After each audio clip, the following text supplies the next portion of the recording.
Porque aí, na verdade, lá também era uma butada, era uma operação provocatória, né, no começo. Esse salão era um salão teoricamente democrático, em que tinha se estabelecido que não tinha mais um júri, não tinha mais aqueles senhores levantando o guarda-chuva que a gente viu no quadro na semana, 15 dias atrás. Quem pagasse a inscrição podia participar sem nenhuma restrição, né? Se pagava uma inscrição que, inclusive, era ridícula, era muito baixa, $5, coisa assim, e expunha. Aí ele decide mandar Orinó. Orinó, que também não é exatamente o Redimedi, é um Redimedi mudado, né? Porque também é colocado ao contrário, é chamado fonte, né? Que é colocado ao contrário, uma vez que receber o líquido deveria devolvê-lo, né? É assinado com o nome do produtor dos Orinóis, Muta, né? Então, a direção, obviamente, diz, não, mas isso não é uma obra de arte. Aí começa a discussão, quem decide que é uma obra de arte?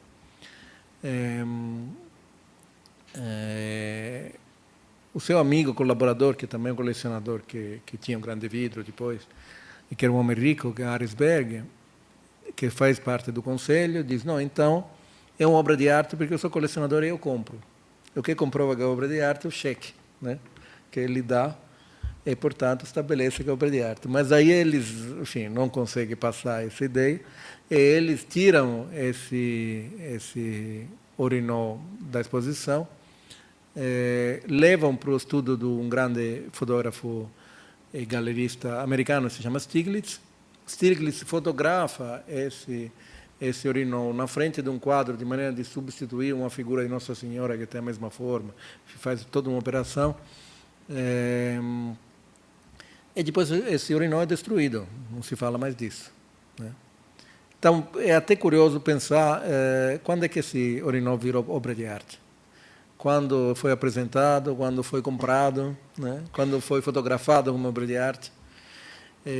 Na verdade, o que o Duchamp pensava que era obra de arte era operação, né? Quer dizer, era operação que era artística, não havia uma obra. Depois, esse Orinó vai ser reapresentado em algumas exposições retrospectivas, e aí, na verdade, como todos os Redimedis, até a década de 60, nunca é o Redimedi original. O Duchamp, sempre, o curador compra na loja na esquina uma pá da neve, um Orinó, um coador de garrafa, Duchamp assina e depois é destruído depois da exposição, né?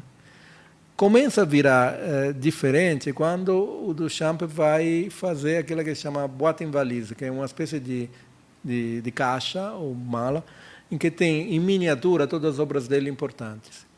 E aí ele reconstitui esses objetos com uma precisão milimétrica, que é curiosa, né? Porque o objeto em si, a forma do objeto não tem importância nenhuma, que teria importância a operação. Mas aí ele refaz exatamente o Orinó como era o primeiro, da foto do Stiglitz, que obviamente não estava mais em comércio, né? Aquele Orinó, já tinham passado muitos anos. E na década de 60 e 64, um galerista italiano, se chama Arturo Schwarz, faz, com acordo com Duchamp, uma série dos ready-mades em 8 cópias de cada uma, e aquelas são reconstituídas artesanalmente, exatamente como era original do primeiro ready-made, ou seja, objetos que não estão mais em comércio, não são mais objetos comuns, né? Mas são a reprodução, o retrato, uma cópia daquilo que era objeto original.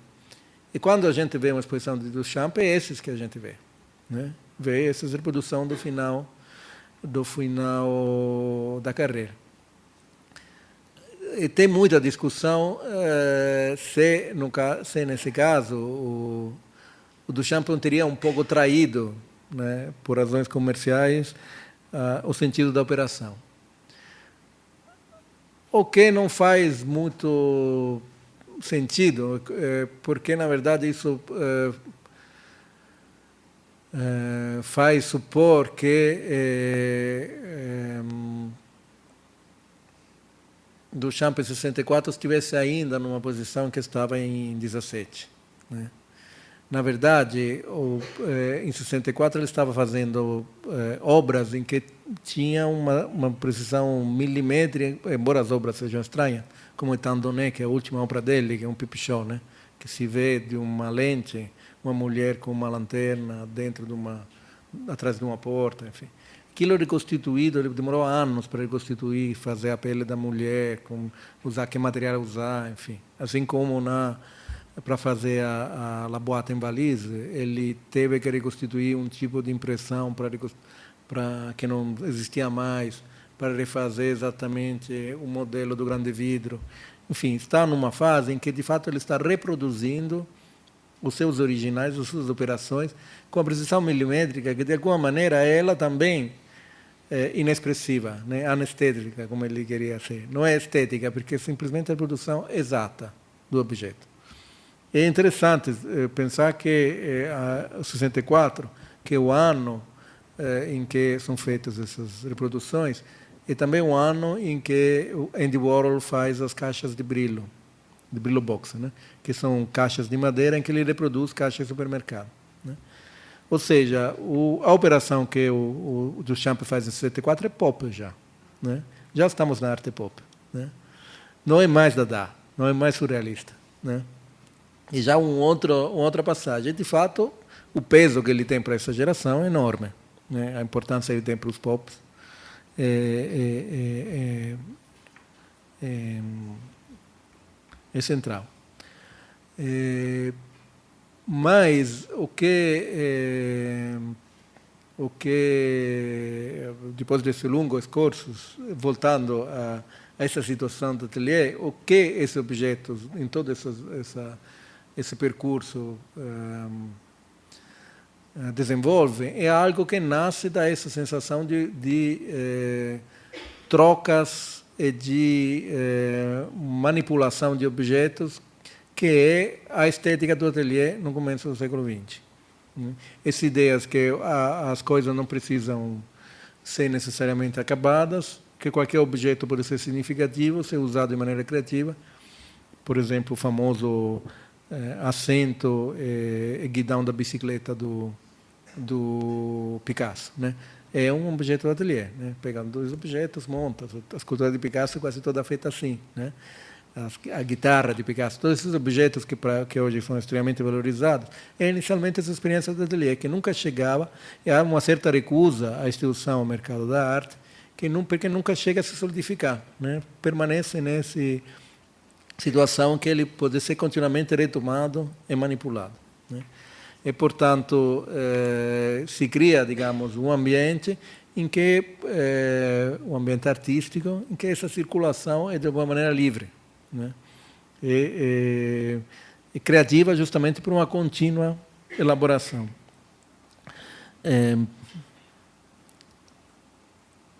Esse é a primeira vez que o coador de garrafas é mostrado, numa exposição surrealista de 1936 na Galerie Raton, em Paris. É muito curioso porque, bom, já tinham se passado mais de 20 anos, né, de que ele tinha feito ou não, tinha encontrado o coador de garrafa.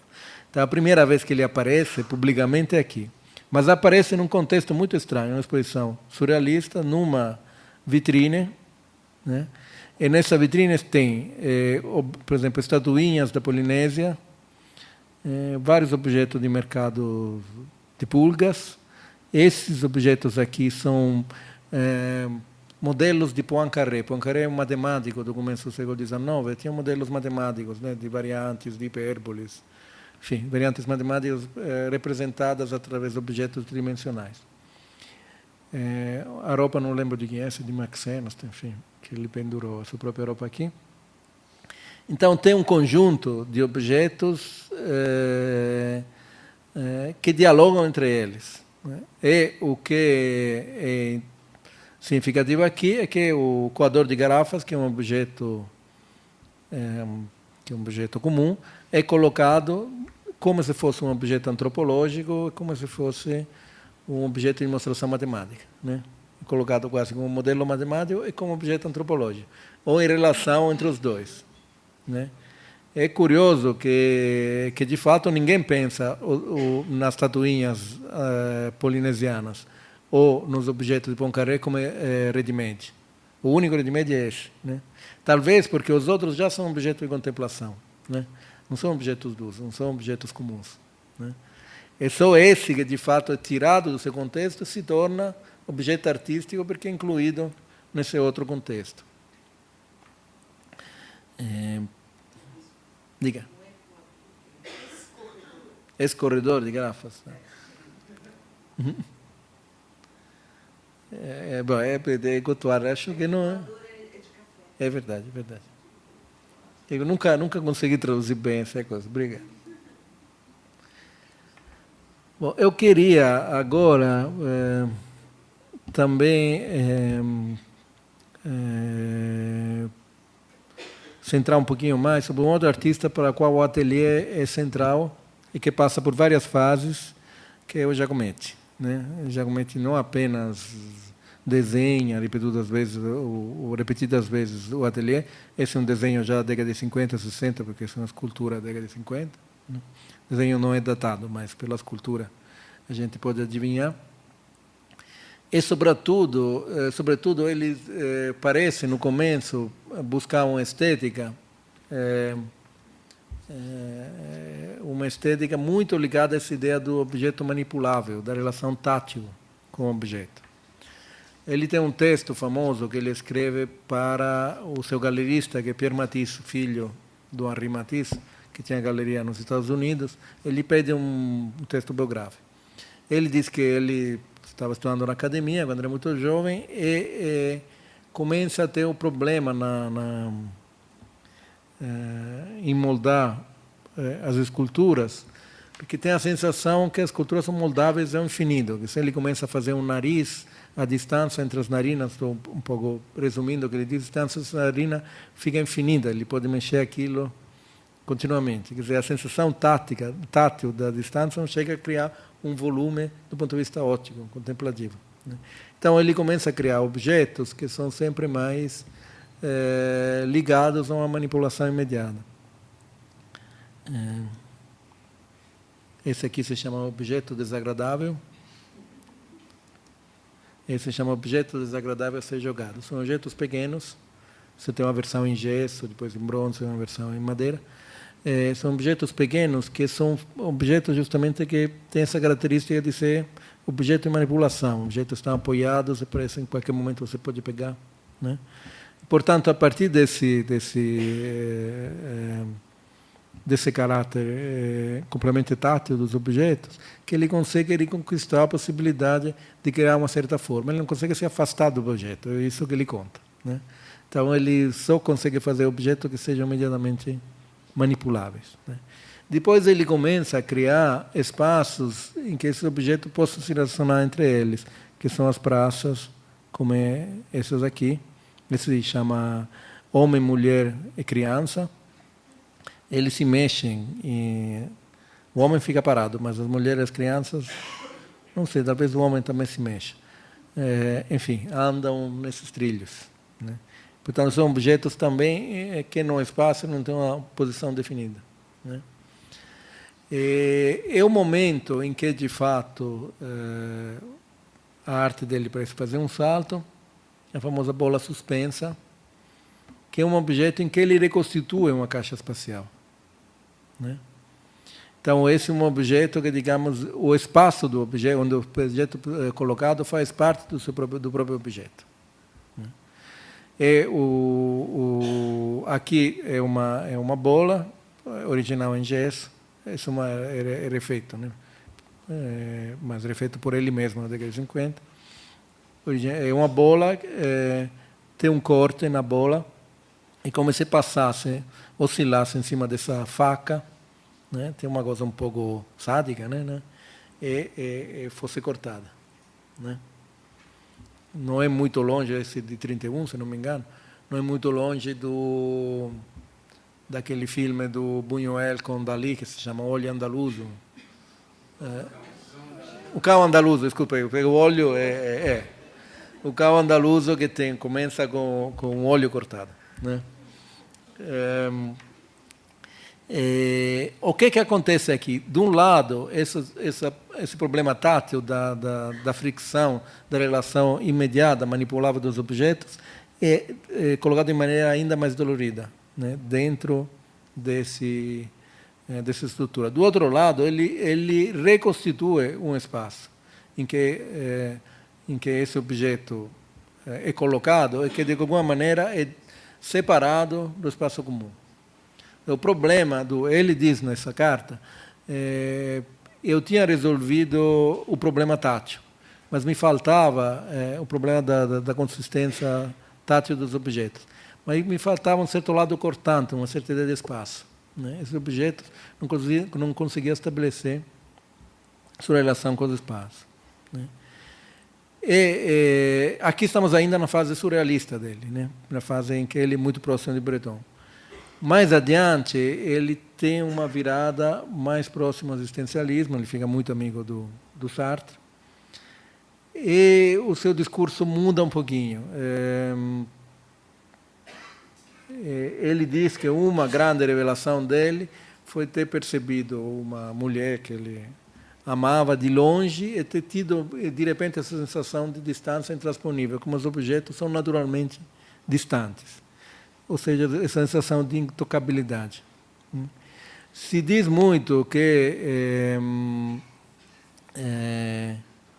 Giacometti, quer dizer, pelo menos tem uma linha crítica, principalmente americana, que diz que o Giacometti mais importante é o Giacometti de começo, porque é o Giacometti que destrói a ideia da escultura como monolito. A escultura é feita de parte, a escultura se movimenta, a escultura é horizontal, não é vertical, né? Então destrói a ideia da estátua, né?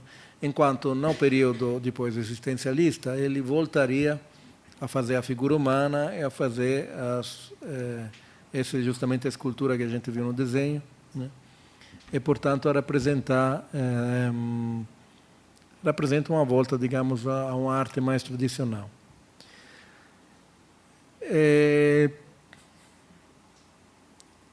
Isso só é verdade, depois vamos voltar sobre essa questão do monolito, porque é uma outra questão importante do ponto de vista das bordas.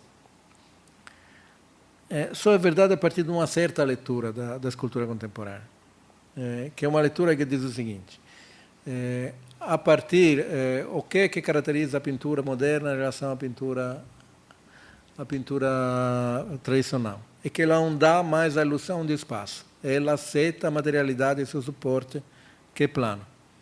O que seria, então, o correspondente para a escultura? É que a escultura não dá mais a ilusão que dentro ela seja articulada. Ou seja, a escultura é feita só de superfície, na verdade, dentro ela é amorfa, né? E, portanto, o que iludia na estátua tradicional é o fato de você ter a impressão que a escultura tinha osso, músculo, né? Quer dizer, a escultura era feita de alguma coisa abaixo da pele, né? O que caracterizaria a escultura a partir de Rodin é que, na verdade, a partir de Rodin começa a ter um descompasso entre a superfície e a estrutura da peça, que faz com que nós não acreditemos mais que dentro daquele volume tenha um ser orgânico articulado. Com Rodin começa a perder essa relação com a organicidade, aí sempre mais ele vai perdendo. E os momentos decisivos seriam as esculturas de Picasso, como a guitarra ou aquela ferro fundidos, né, ferro soldado, que é feita apenas de linhas de ferro soldados, e Giacometti da fase da década de 20 e 30, que são esses objetos meramente táteis, ou essas caiolas, ou essas praças, né? Quando ele volta a esse tipo de escultura, ele voltaria, portanto, a uma coisa mais tradicional. Eu tenho a impressão que esse tipo de narrativa é uma narrativa construída para chegar no caso do Greenberg é evidente, para chegar à escultura americana da década de 40, 50, que é David Smith, enfim, é uma escultura, ou Rauschenberg, escultura feita de combinação de objetos, né, ou de elementos soldados, né. E, portanto, uma ideia de escultura que aí vai construir uma genealogia a partir do Rodin para justificar isso, né. Eu nunca tenho a impressão, não trouxe nenhuma imagem, mas nunca tenho a impressão, olhando o Rodin, que não tenha força muscular. Tem uma força muscular desgraçada olhando o Rodin, não é verdade? Eu não digo que não possa se ver Rodin no início de um descolamento entre a superfície e o interior, mas não é a única leitura possível, né? De um certo ponto de vista, essas obras do Giacometti são mais descendentes de Rodin do que as obras do Tony Smith, David Smith, enfim, dos escultores que, segundo uma tradição crítica, seguiriam essa filiação. Mas são numa direção oposta.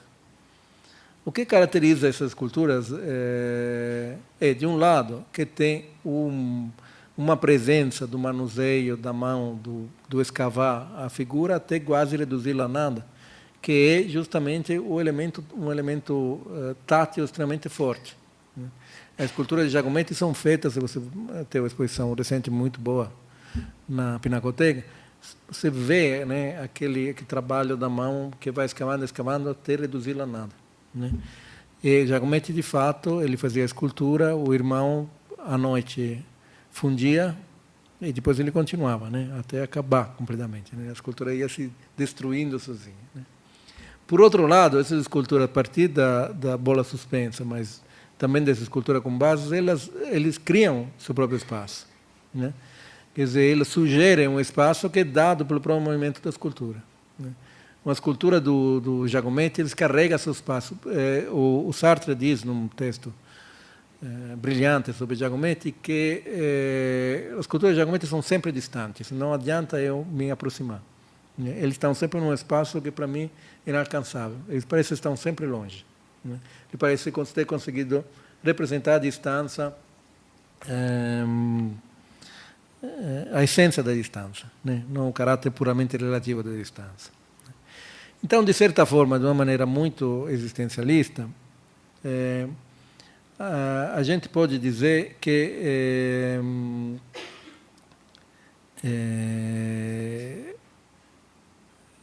Giacometti, a escultura de Giacometti são esculturas que criam seu próprio espaço, mas apenas para se sentir excluídos dele, né?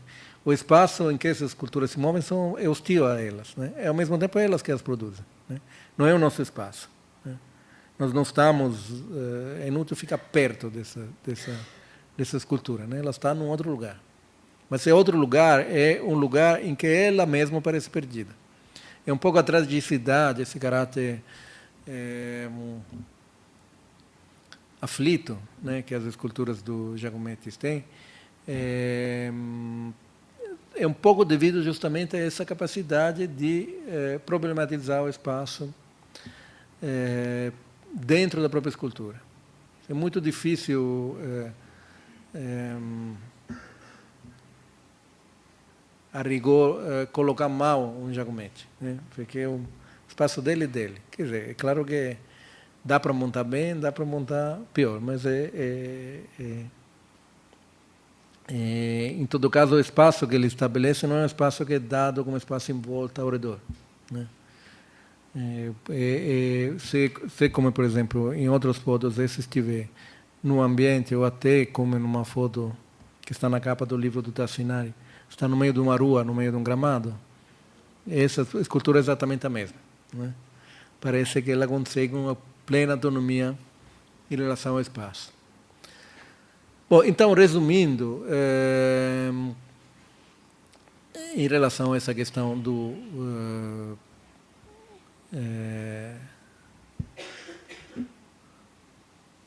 ateliê e mesmo dos salões antes do ateliê, dos salões tipo secessionista, nós temos duas possibilidades. Uma é aquela de preparar um espaço que seja adequado para um certo tipo de fruição da obra e que essa fruição da obra seja compreensível apenas naquele espaço, né? É o caso da exposição Beethoven, né? Outro, obviamente, pode ser reconstituído, os fragmentos foram reutilizados, mas não é a mesma coisa, né? E outro é conseguir uma tal independência da obra em relação ao espaço que a obra é estranha a qualquer espaço em que ela seja colocada. Já isso é significativo em relação a seu valor estético. É o caso do ready-made do Duchamp, né, que ele tem valor justamente porque contrasta com qualquer outra coisa que nós esperamos dele. Por isso eu acho que as exposições do Duchamp muitas vezes são decepcionantes, né, porque você faz uma fileira de ready-made, a certa altura, né, não tem mais estranheza, né, na verdade. E os objetos são objetos, né, não tem nada a ver lá, senão justamente a operação em que o ready-made cria uma sensação, uma escala de valores diferente em relação ao espaço.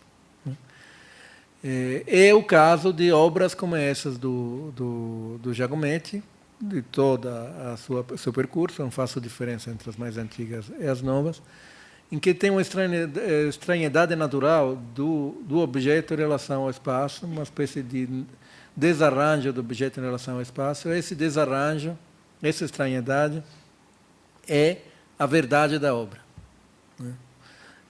Se, no caso dos impressionistas, o desarranjo do mundo encontrava lugar na obra, né? No caso do Giacometti, o desarranjo do mundo se manifesta na obra, né? Se torna presente na obra, né? A estranhidade se torna presente na obra, é lá que existe, lá que se revela, então se torna reflexiva, né? E nós podemos vê-la, né? Antes de concluir, tem um outro exemplo que só que eu não numerei, então vou ter que procurar aqui.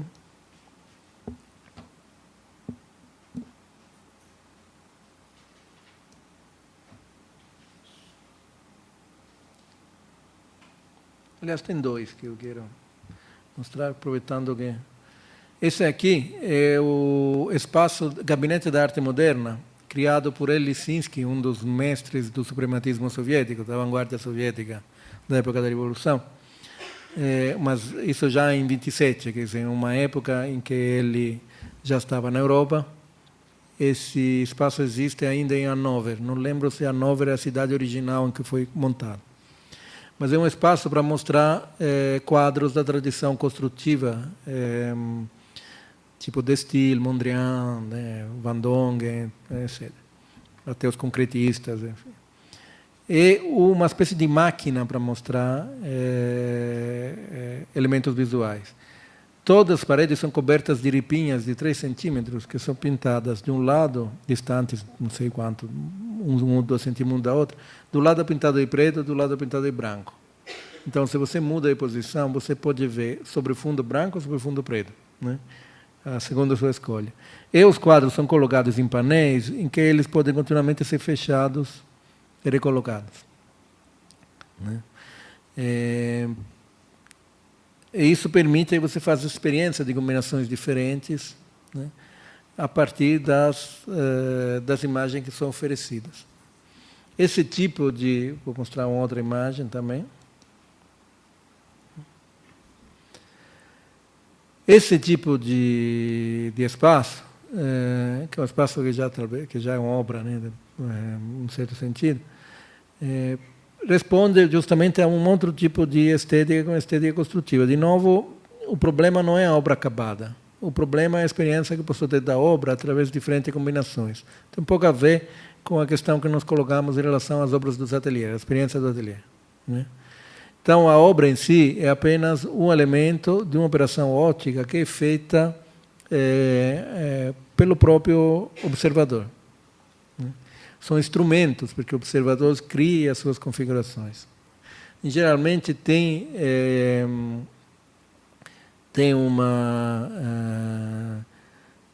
um sentido muito democrático, né, nas tendências construtivas, né? Eles são até didáticas, né, às vezes, né? A ideia é que a boa forma é perceptível por todo mundo, né? E que se trata de fazer essa experiência de adquirir informações através de modelos, protótipos, enfim, protótipos que os artistas oferecem, né?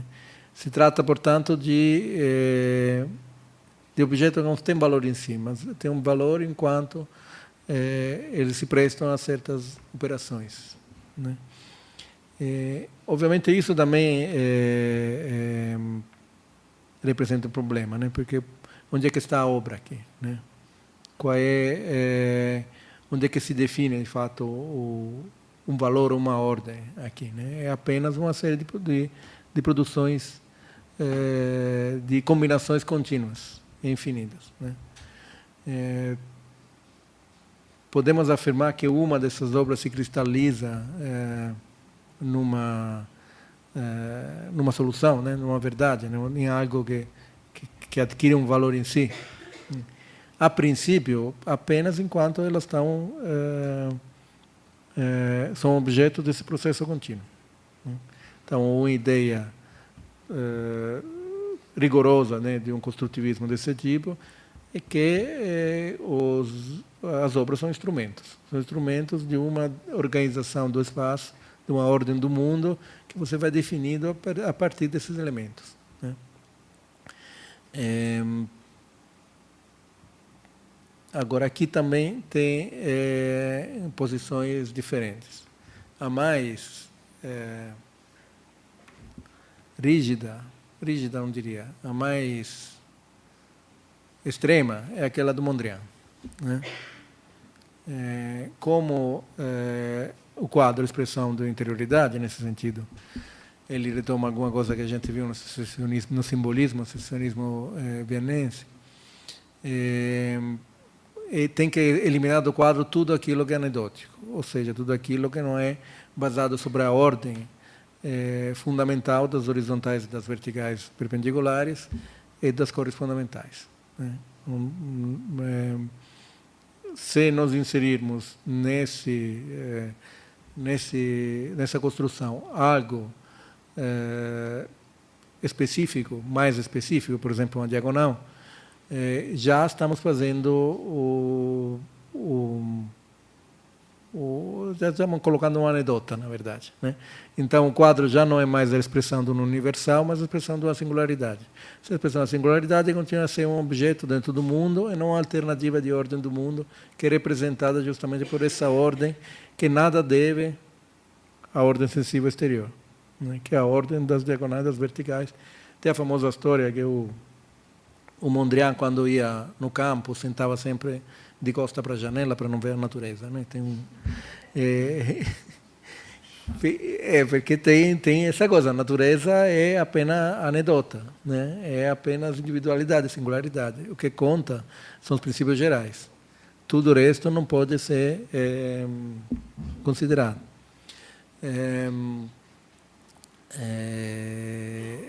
Ao contrário, você sabe, Van Dongen, que era o outro grande representante do movimento de Steel, defendia o uso das diagonais que inseririam um elemento em movimento, portanto um dinamismo, enfim. Mas o dinamismo para Mondrian é absolutamente aquilo que tinha que ser evitado, né? Que, de novo, aí vira a história, aí vira a temporalidade, né? E aí, de fato, o objeto perde o seu sentido. Isso significa também que para Mondrian, embora aqui tenha um Mondrian, por exemplo, aqui, né? Provavelmente todo esse joguinho de encaixe não deve ter sido muito agradável, né? Nunca vi nenhum comentário em Mondrian sobre esse gabinete da arte moderna do Lisinski. Mas não deve ser, porque não muda nada para ele, se esse fica para baixo, fica do lado. Ele é absolutamente independente. Ele é absolutamente um valor em si. Então você vê que talvez Mondrian e Duchamp sejam dois opostos. Para Duchamp, sempre em relação a essa posição da obra de arte do mundo. Para Duchamp, tudo o que conta, qualquer objeto colocado em determinadas condições, é um objeto de valor estético, né? O que conta é a colocação, a operação, né? Para Mondrian, qualquer colocação, se o objeto de fato tem valor universal, é indiferente, né? O que conta é apenas a ordem dentro desse objeto, se elimina dessa ordem qualquer elemento que seja contingente, secundário, singular, né? E se mantém só aquilo que é a estrutura imediata. É verdade que as últimas obras do Mondrian, o Boogie Woogie, enfim, as obras que ele fez no Estados Unidos ao final, parece sugerir que ele está mudando de postura, né? Mas, em todo caso, o rigor, né, dessa postura é do mais marcante, né, da história do Novecento. Nós vamos ver que, na verdade, a posição das exposições, desculpa, vou procurar, do espaço da arte no século XX vai encontrar, ao contrário, uma posição de compromisso que visa muito mais a encenação de uma certa ordem racional do que uma ordem racional absoluta da maneira de Duchamp, da maneira de Mondrian. Essa imagem que vou mostrar apenas para anunciar a semana que vem, não vou comentar, é de um arquiteto que foi aluno do Hoffmann, que se chama Frederick Kiesler, desculpe, e que foi aquele que fez a Galeria Guggenheim em New York. Essa é uma das suas primeiras obras, que aproximou muito do grupo de estilo, não do Mondrian, obviamente, que não gostava, mas do Van Dongen, que se chama Cidade Suspensa. Uma obra que foi feita na Exposição Universal, com um efeito de iluminação e com uma série de truques, era uma série de praticáveis e não se via nenhum ponto de apoio. Então você tinha a sensação de se movimentar no espaço. O Kiesler começou como arquiteto de teatro, né? Num espaço que é um espaço puramente ideal e real, mas justamente porque é um espaço teatral, né? Esse espaço não tem nada irreal, de fato, é um truque, né? Mas é a partir dessa ideia mais cenográfica do construtivismo que se desenvolve alguns aspectos da maneira de expor os objetos e as obras do século XX, que são bastante interessantes. Eu quis ler uma figura muito específica, então vou me deter um pouquinho sobre ele. Não hoje, porque senão é muita coisa. Na próxima. Então, eu acabo aqui hoje.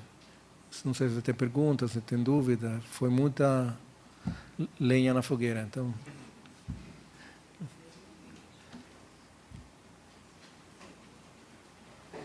bom, se não tiver, então, a próxima semana, a mais. Boa nota.